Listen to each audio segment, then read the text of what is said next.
Good morning! Woo! Why is it so cold here? I'm not sure, because yesterday it was blazing hot, but now it's freezing!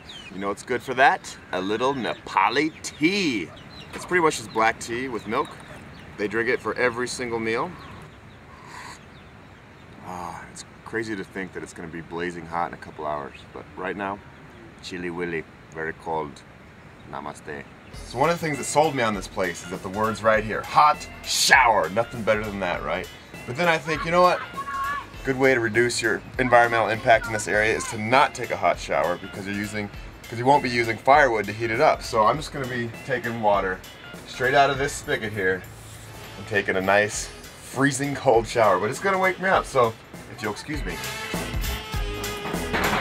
Oh, I feel alive, I feel good, baby, yeah! Woo! And that, my friends, is how you take a hot shower in Nepal. Freezing my butt off in the shower wasn't the most comfortable way to start the day, but I wanted to take one for the team. You see, more and more firewood is being used to accommodate the rise in tourism. This includes warming hot water for showers, cooking meals, and heating lodges. But I figure I can suffer through a little shrinkage in order to preserve this beautiful environment. So it's my first morning on the trail, and it's nice and crisp and cool because the sun hasn't quite hit the valley floor yet, which makes it great for walking.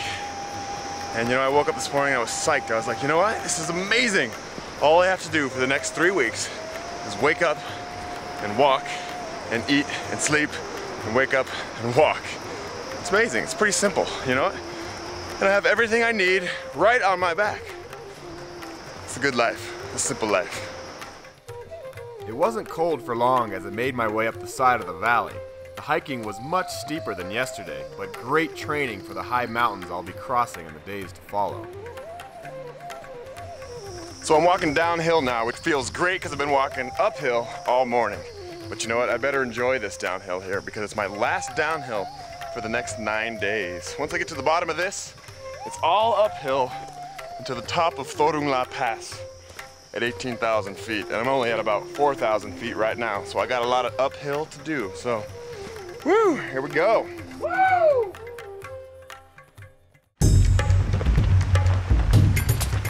What came next took me by complete surprise. A little road construction, Nepalese style. Needless to say, I was pretty scared. All right, so I just had to run across this boulder field because they're building a road above here, and there's stones, boulders rolling down, one by one. So they have a kid over here freaking out with the red flag and a guy over there. It's kind of like road construction, and they just gave us the highway to go. And we had to run because the rocks are coming down at us. It made for some pretty dramatic scenery, but I could have done without boulders barreling down at my head. Okay, so let's talk about this road they're building. For centuries, this has been an ancient trade route, and the only way in and out was on foot. But now the government wants to build a road so they can drive goods in and out. Much better for the local people, for sure, but it definitely makes the trek a little less intimate for travelers. Kind of takes away from the beauty of the whole scene, doesn't it?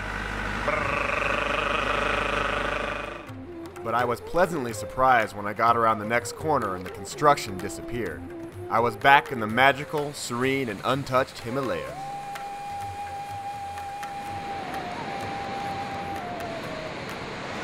So not everywhere on this trail is really all that safe for walking. Check this out. Whoa-ho-ho! Straight down. That's dangerous. At least if I fell, I was falling into a beautiful, crystal clear river. So this is exactly what I want to see after a long day of hiking. A beautiful little village like this.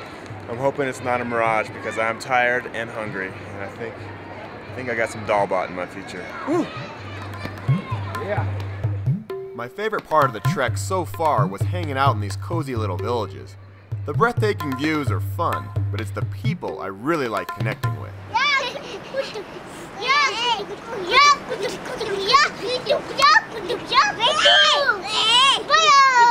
So this is exactly what I wanted. This is the epitome of cozy. This is a tea house. Come on, check it out.